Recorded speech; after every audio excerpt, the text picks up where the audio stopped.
आर्य कन्या inter college Prayagraj Shrimati मोऊ Basu. हम लोग पढ़ रहे थे विज्ञान एवं तकनीकी के क्षेत्र में नवीनतम प्रगति। अब हम लोग उसी में पढ़ेंगे व्यापार एवं वाणिज्य। व्यापार एवं वाणिज्य। व्यापार का अर्थ है क्रय और विक्रय। क्रय और विक्रय मतलब खरीदना और बेचना। वाणिज्य का अर्थ है धन प्राप्ति के उद्देश्य से वस्तुओं का क्रय और विक्रय। नवीन तकनीक के अंतर्गत व्यापार एवं वाणिज्य ई व्यवसाय या ई कॉमर्स के रूप में प्रचलित है। व्यापार एवं वाणिज्य की नवीनतम तकनीक ई व्यवसाय या ई कॉमर्स है। मतलब इंटरनेट द्वारा जो भी व्यवसाय होता है उसे ई व्यापार या ई वाणिज्य कहते हैं। इंटरनेट के माध्यम से व्यापार से संबंधित उत्पाद को प्रसार प्रचार भी किया जाता है। ई वाणिज्य से मोबाइल कॉमर्स, इलेक्ट्रॉनिक धन हस्तांतरण, आपूर्ति श्रृंखला प्रबंधन, ऑनलाइन लेन देन प्रसंस्करण, सूची प्रबंधन प्रणाली आदि प्रौद्योगिक सेवाएं हैं। फ्लिपकार्ट, स्नैपडील, अमेजन आदि ई कॉमर्स कंपनियां हैं जो आम जनजीवन में काफ़ी प्रचलित है एवं अच्छा व्यवसाय कर रही है। इन सब के बारे में आजकल सभी लोग लगभग जानते हैं। आजकल घर बैठे ही लोग मोबाइल से ही सारी चीज़ें घर में मंगा लेते हैं इंटरनेट के माध्यम से। तो ये कोविड काल में बहुत सुविधाजनक हो गया है कि हमें बाहर नहीं जाना होता है और हम सारी चीज़ें जो है होम डिलीवरी करवा लेते हैं, घर में ही बैठ के मंगा सकते हैं। इसके बाद हमें पढ़ना है बच्चों ई गवर्नेंस के क्षेत्र में। ई गवर्नेंस क्या है? सरकार की आम नागरिकों के लिए उपलब्ध सुविधाओं को इंटरनेट के माध्यम से उपलब्ध कराना ही ई गवर्नेंस या ई शासन कहलाता है। NEGP राष्ट्रीय ई शासन की शुरुआत 18 मई सन 2006 में हुई। ई गवर्नेंस की आम जीवन में उपलब्धता क्या है? शासकीय सेवाएं और सूचनाएं ऑनलाइन उपलब्ध कराना, शासन प्रणाली को पारदर्शी, कुशल तथा जवाबदेह बनाई, विद्यालय में दाखिला, बिल भरना, आय, जाति प्रमाण पत्र बनाना आदि सुविधाएं हिंदी में उपलब्ध कराया। ई गवर्नेंस की डिजिटल इंडिया चरितार्थ कर रहा है।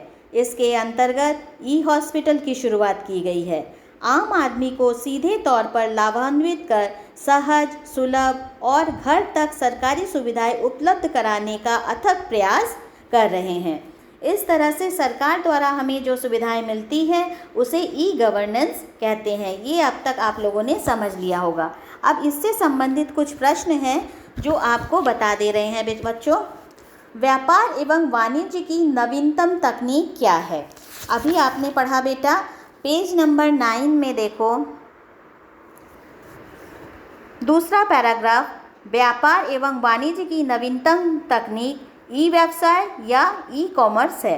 बस आपको यही एक लाइन लिखना है। इसमें हमने 1 नंबर डाल दिया है। ये प्रश्न 1 का उत्तर है। इसके बाद देखो बेटा प्रश्न 2, NEGP की शुरुआत कब हुई थी? अब इसमें देखो बेटा पेज नंबर 10 में पहला, दूसरा, तीसरा छोड़ दो, चौथी लाइन में बीचों बीच ENPG राष्ट्रीय ई शासन की शुरुआत 18 मई सन 2006 में हुई। ये है दूसरे प्रश्न का उत्तर। यहाँ पे 2 नंबर लिखा है, आप भी बिल्कुल ऐसे ही टिक कर लेंगे। तीसरा प्रश्न है ई गवर्नेंस क्या है? अब इसमें उत्तर देखो, तीसरा प्रश्न एकदम शुरू से ही है पेज नंबर 10 में, सरकार की आम नागरिकों के लिए उपलब्ध सुविधाओं को इंटरनेट के माध्यम से उपलब्ध कराना ई गवर्नेंस या ई शासन कहलाता है। यहाँ तक है प्रश्न 3 का उत्तर। अब प्रश्न 4, ई गवर्नेंस की आम जीवन में क्या उपलब्धियाँ हैं?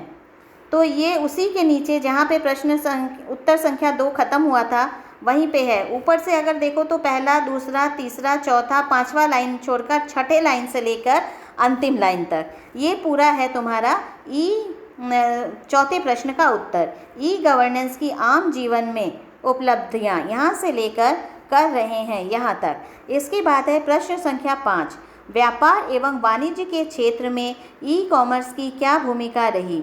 ये आ जाओ प्रश्न संख्या 5 के लिए पेज नंबर 9 पे आ जाइए। यहाँ पे पहला, दूसरा, तीसरा पैराग्राफ देखिए। इंटरनेट के माध्यम से 5 नंबर यहाँ लिखा भी है, इंटरनेट के माध्यम से यहाँ से लेके ये आखिर तक अच्छा व्यवसाय कर रही है। यहाँ तक आपका है 5वें सवाल का उत्तर। तो अब जो है आपको ये जो नोट्स हमने दिया था इसी को पूरा लिख लेना है, और ये जो हमने आपको नोट्स दिया है इसको पूरा का पूरा ऐसे ही लिख लेना है। प्रश्न लिख लीजिएगा, जैसा हमने 3 पेज दिया है आपको बिल्कुल वैसा ही कॉपी में उतार लेना है। उसके बाद उत्तर वैसे ही पेंसिल से आप कॉपी में टिक कर लेंगे, और जब आपका एग्ज़ाम होगा तो आप इसी में से पढ़ लीजिएगा। अलग से प्रश्न उत्तर लिखने की ज़रूरत नहीं है। जो भी हम आपको व्हाट्सएप में दे देते हैं उसी को आप बस लिख लीजिएगा, याद कर लीजिएगा, अच्छे से समझ लीजिएगा। और आज के लिए बस इतना ही। तब तक के लिए बच्चों खुश रहो, सुरक्षित रहो, स्वस्थ रहो और पढ़ते रहो।